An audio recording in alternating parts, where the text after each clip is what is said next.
statement Al-Quran syifa sebagai obat. Apa itu syifa? Itu dulu. Ya, apa itu syifa? Saya ingin selalu bergerak dengan pemahaman yang jelas. Ada apa namanya? Ontologi, epistemologi, dan aksiologi. Kita arahkan ke dasarnya dulu, ontologinya. Quran surah ke-17 Al-Isra. Ya, di ayat yang ke-82. Allah memberikan statement tentang syifa di situ. Ya, paling kiri agak ke tengah sedikit. Wa nunazzilu minal Qur'ani ma huwa syifaa'un wa rahmatul lil mu'minin wa la yazidu adh-dhalimina illa khasara. Wa nunazzilu minal Qur'an, dan kami turunkan dari ayat-ayat Quran itu, minnya tab'id, menunjuk pada sebagian. Nanti ayat Quran itu punya banyak keutamaan. Setiap ayatnya itu keutamaan pedomannya ke A, keistimewaannya bisa A, nanti yang lain bisa B, bisa C. Ada terkait dengan penyakit, ada terkait dengan kesuksesan, ada terkait dengan karir, dengan macam-macam. Ya, itu bimbingan yang kompleks dan sangat luas. Nah, ada sebagian ayat Quran itu yang ayatnya memberi petunjuk langsung berfungsi sebagai syifa. Ya. Wa rahmatul lil mu'minin, ada ayat lain berfungsi sebagai rahmat. Tapi ingat, lil mu'minin, bagi orang-orang yang yakin, tanpa ragu. Jadi kalau kita ingin berinteraksi dengan Al-Quran, kaidah pertamanya jangan pernah ragu. Ya, Quran surah kedua ayat 2. Dzalikal kitabu la raiba fi. Semua isi Al-Quran akan jadi petunjuk hudan lil muttaqin, bagi orang takwa. Syaratnya la raiba fi. Jangan ragukan sedikit pun. Anda ragu, Anda tidak mendapat manfaatnya. Oke, sekarang kita kembali. Apa itu syifa? Syifa sering diterjemahkan dengan obat. Ya, penawar. Syifa sesungguhnya punya arti yang lebih luas. Ya, obat itu di dalam Al-Quran, bahasa diksi Al-Quran, juga hadis, bahkan standar bahasa Arab biasa, itu setidaknya punya dua ya, diksi dari dua kasus yang terjadi. Ya. Satu begini, jika penyakit ya, yang butuh obat, penyakitnya itu berupa penyakit fisik saja, secara fisikal. Misal, saya katakan misalnya sakit gigi, fisik ya, fisik saya yang kena. Kemudian sakit perut, sakit kepala. Itu penyakitnya disebut dengan daun. Daun. Oke? Penawarnya, obatnya disebut dengan dawaun. Ini. Baik kan? Ya. Karena itu ada kalimat begini yang disandarkan pada Nabi SAW, likulli da'in dawa'un. Setiap penyakit fisik itu mesti punya keyakinan pasti ada obatnya. Jelas ya? Nah, yang kedua, ada jenis penyakit terkait dengan fisik juga, tapi sudah melewati batas-batas dawa. Jadi ini menggunakan obat medis standar, ya, ini susah. Bahkan sebagian mengatakan, dokter mengatakan, wah ini nggak bisa nih, udah give up gitu kan? It's impossible, ini nggak mungkin, ya. Jadi sudah give up di sini, ini udah nggak memungkinkan. Ya. Atau yang kedua, penyakitnya tidak terkait dengan fisik secara langsung, tapi ada yang terkait dengan aspek-aspek psikal, ya, secara psikologis, penyakit hati. Iri hati, dengki, dan dendam, dan itu juga berpengaruh kepada fisik, tapi sudah melampaui batas fisik. Orang iri hati kan fisiknya terganggu, kayak nak makan, gitu kan? Ya, pusing, tidur, bahkan tidur pun masih nggak enak, ngigonya juga masih dengki juga, gara-gara kamu nih tidur, masih keluar kalimat itu, ya, nggak enak kan? Dan nggak mungkin berobat mencari dawa, nggak mungkin. Ya, silahkan cek ke rumah sakit, ada poli dendam. Poli iri hati, nggak mungkin, ya. Yang ada poli gigi, poli mata, kan? Poli iri hati, poli dendam, nggak ada. Poligami nggak ada di rumah sakit. Anda nggak mungkin menemukan itu, ya. Nah, maka penyakit yang lebih lekat kepada aspek non fisik itu seringkali diistilahkan oleh Al-Quran dengan kata marad, namanya marad, ya, penyakit hati. Karena itu ketika Allah menyifati orang munafik yang hatinya bermasalah, Allah tidak menyebutkan kata daun, tapi menyebutkan kata marad. Silahkan cek di Quran surah kedua Al-Baqarah ayat 10. Fi qulubihim marad. Ya, di dalam hati mereka ada penyakit. Hati yang di sini bukan hati fisik ya. Ya, tapi sumber kehidupan kita. yang ditetapkan oleh roh. Nanti ketika fisik itu mulai sempurna selama 4 bulan jadi mudghah. Jadi kan ada 3 tahapan seperti kita ketahui, ya.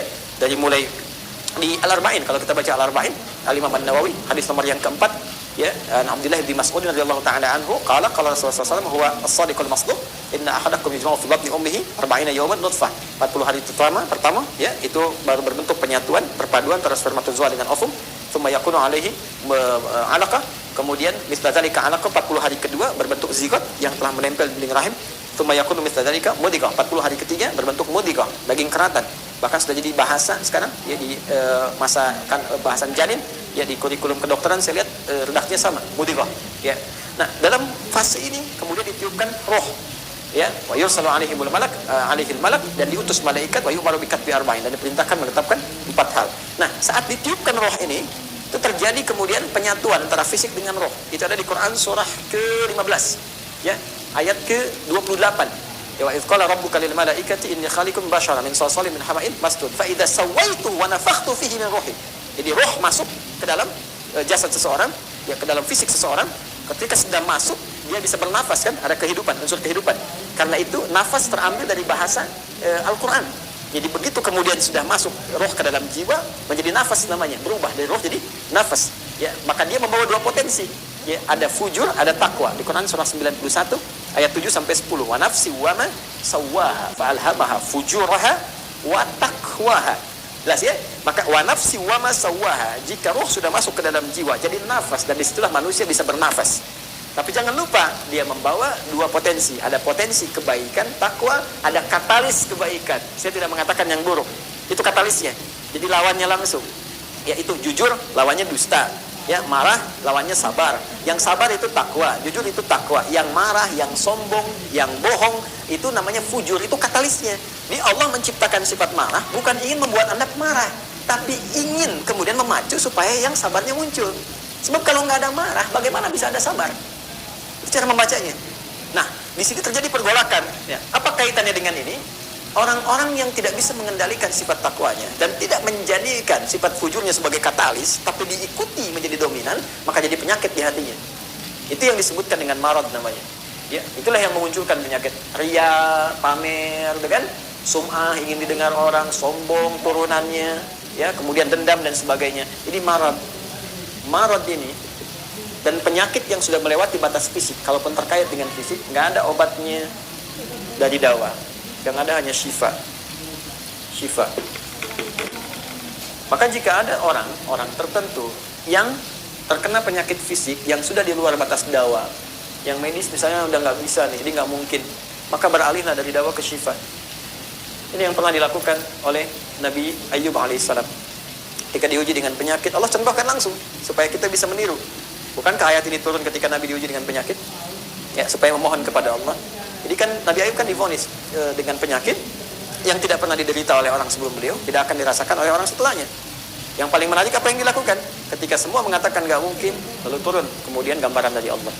Quran surah ke-21 ayat 83 sampai 84. Wa ayyuba, pakai fathah loh, bukan dhamma, bukan kasrah. Ya, fathah itu menunjukkan sesuatu di masa lalu untuk dibuka bagi orang di masa depan. Ya, fataha itu dibuka. Itu ilmu lughahnya. Saya spesialisasi di bahasa Arab. Jadi di antara makna itu fathah, kenapa ada fathah, ada dhamma, ada kasrah, itu ada maknanya. Wa ayyuba, dan kami buka kisah Ayub di masa lalu sebagai inspirasi untuk orang di masa depan. Idnada rabbahu anni masanni yadhurru wa anta arhamur rahimin. Ketika beliau mulai meninggalkan opini manusia dan mulai kembali kepada Allah dengan sangat kuat untuk spesifik memohon kesembuhannya. Ya Allah, penyakit ini sudah mengganggu saya. Untuk ibadah, itu poinnya. Untuk ibadah. Jadi ternyata kalau ingin disembuhkan dengan cepat, arahkan kesembuhan itu untuk niat kita beribadah. Kalau cuma pengen sembuh saja, jangankan Anda yang belum beriman pun kalau sakit pengen sembuh. Terus Anda tujuannya apa dari kesembuhan itu? Kalau cuma pengen minta dunia, apa dengan sakit belum cukup menjadikan Anda ingat Allah? Maka arahkan permohonan itu untuk kesembuhan supaya punya niat ibadah. Ya Allah, saya pengen sholat lagi. Ya Allah, saya pengen ke masjid lagi, pengen tahajud lagi. Mohon ya Allah, penyakit ini sudah mengganggu saya tahajud, saya pengen sholat lagi. Wa anta arhamur rahimin, sedangkan kau yang paling sayang kepada saya. Kalau yang maha penyayang saja tidak menyembuhkan saya, kepada siapa lagi saya mesti memohon? Tahu apa yang terjadi? Begitu kalimat itu muncul dengan penuh kekuatan, keyakinan, visi yang benar, memanggil Allah dengan panggilan yang sangat halus, lembut, ya, terasa ke dalam jiwa, maka jawabannya tidak menunggu lama. Fastajabna lahu fakashafna ma bihi min dhurr wa atainahu ahlahu mithlahu ma'ahum rahmatan min indina wa dzikra lil 'abidin. Lihat ujung ayatnya. Kami langsung sembuhkan penyakitnya. Kami singkapkan semua rasa sakitnya. Kami kembalikan semua yang dia rasakan rugi. Biaya obatnya diganti dengan rezeki yang lain, kesulitannya dihilangkan, datangkan dengan yang lebih baik. Dan yang paling dahsyat itu ujung ayatnya. Wa dzikra lil 'abidin. Kami jadikan inspirasi, pengingat bagi hamba-hamba Allah yang soleh, yang diuji dengan penyakit yang serupa, maka amalkan amalan Ayub untuk mencari syifa. Ya, maka ini ikhtiarnya. Termasuk syifa, bisa mengobati penyakit hati. Lalu sekarang apa terapannya? Karena disebutkan ada ayat-ayat Quran berfungsi sebagai syifa. Ini yang digunakan sebagai zikir diantaranya. Apa itu? Tadi saya sampaikan Al-Fatihah. Ya, itu lengkap. Al-Fatihah itu disebut syafiyah. Surah syafiyah, surat penyembuh. Silakan Anda buka semua kitab tafsir. Di antara fadilah surah Al-Fatihah, kisah pertamanya adalah kisah seorang kepala suku di Arab yang digigit kalajengking. Bayangkan, kalajengking Arab pada saat itu. Ya, dan sudah kena racun dan sulit.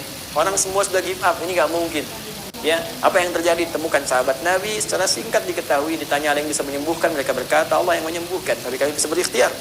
Dipanggil mereka, dibacakan Al-Fatihah sekali bacaan, tanpa diulang-ulang, tanpa pakai alat-alat tertentu, tiba-tiba syufia disembuhkan sampai diberikan hadiah berupa beberapa kambing. Tapi mereka, mohon maaf izin, Ibu Rektor dan sebagainya, mereka khawatir jadi gratifikasi. Dibawalah kambing itu kepada Nabi, disampaikan, boleh nggak makan dari sini? Jawab Nabinya apa? Dari mana kalian tahu kalau surat itu bisa berfungsi menyembuhkan? Al-Fatihah. Tapi gimana cara baca Al-Fatihahnya? Karena dulu orang sekali baca sembuh. Sekarang orang 1000 kali malah nambah penyakit. Apa yang salah? Nah, berarti nanti ada terapan lagi ilmu yang lain, kan? Nanti ada surah ke-26, Asy-Syu'ara ayat 80 itu zikirnya Nabi Ibrahim. Biasanya saya praktekkan ini, ya termasuk dengan kawan-kawan, saya sampaikan kalau ada yang dirasa-rasa sambil dipegang, sambil kembalikan kepada Allah, baca wa idza maridtu fa huwa yashfin. Kalau saya sakit pasti Allah sembuhkan. Gak mungkin dititipi penyakit kalau gak ada hikmah di balik itu. Jadi saya amalkan saat diundang saya ke Kalimantan untuk ceramah. Tiba-tiba ceramahnya ba'da maghrib, sore hilang suara, hilang, sama sekali gak ada. Ya begitu sholat, ya kita sama amalkan tadi dengan penuh keyakinan, minta ikhtiar juga, pakai fresh care gini, tapi kita minta ya Allah, ya wa idza maridtu fa huwa yashfin. Kalau saya sakit pasti Allah sembuhkan. Enggak mungkin ditugaskan kalau Allah enggak berikan perangkatnya, pasti diberikan. Nah, tahu apa yang terjadi? Begitu ngimamin maghrib, suara keluar, serak-serak basah. Begitu tausiah, keluar sempurna. Ba'da isya nyambung, keluar sempurna. Habis ceramah, hilang lagi suara.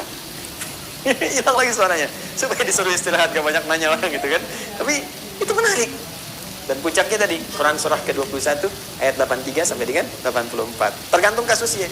Kalau di kasusnya misalnya kasus mohon maaf yang terkait dengan kehamilan, nanti ada lagi yang lain ayat-ayatnya, ya. Misal di Quran surah ketiga ayat 38 sampai 39, nanti di Quran surah ke-19 menjelang persalinan dari ayat ke-25 sampai dengan ayat ke-26, nanti di Quran pas kalau sudah berkembang janinnya, ada di Quran surah ke-7 misalnya ayat 189 dengan doanya dan turunan lainnya. Bahkan bisa diamati teman-teman yang di SPOG misalnya, atau di kebidanan, ada nanti ayat-ayat spesifik, Quran surah ke-22 ayat yang kelima, ya ada di Quran surah ke-23 Al-Mu'minunnya, ya ayat 11 sampai 13 itu lengkap sekali. Kita bisa gali sampai ke situ. Itu yang kita maksudkan syifa. Jadi keluarkan ayat-ayatnya, tapi bukan sekedar dibaca, dalami isinya, sehingga paham apa yang harus dilakukan. Karena di sini nanti ada konsep ikhtiar juga. Ikhtiarnya bagaimana, ya secara medisnya seperti apa, dan pertolongan kepada Allahnya bagaimana. Terakhir Nabi pernah datangi seseorang, dia minta disembuhkan. Ya Allah, ya Rasulullah, si fulan sakit, tolong sembuhkan. Kata Nabi, idza ila tabib, pergi ke dokter. Kata orang ini, Anda kan Nabi, tinggal berdoa disembuhkan. Jawab Nabi sangat elegan. Pertanyaan orang ini bagus, Anda Nabi, berdoa dikabulkan, pasti. Tapi jawab Nabi sungguh elegan. Kata Nabi, kesembuhan itu dititipkan di tangan para dokter. Jadi Nabi ingin memberikan satu isyarat, Anda tetap ikhtiar. Karena tidak selamanya Nabi akan hidup. Ya, karena itu dokter-dokter mesti belajar. Saya menambahkan dokter-dokter yang bisa belajar dari Quran juga. Saya mengharapkan nanti ada dokter mata yang hafal, ya, misalnya ayat-ayat tentang doa, ayat tentang mata, ya, riset tentang ayat-ayat mata, hadis-hadisnya apa, sehingga Anda bisa menerapkan resep-resep yang indah. Ya, aduh, kenapa nih dok, mata saya nih nggak bisa dikontrol nih, sakit. Kenapa? Saya kalau ngelihat tetangga beli kulkas sakit, ini kan nggak bisa dikasih obat tuh ya. Anda bisa kasih resep Quran surat sekian, ayat sekian, ayat sekian. Nah, itu yang banyak kejadian sekarang. Ya, orang matanya sehat tapi tidak bisa membedakan mana milik dia, mana milik orang lain. Demikian juga dengan yang lainnya. Itulah syifa. Wallahu taala a'lam bishawab.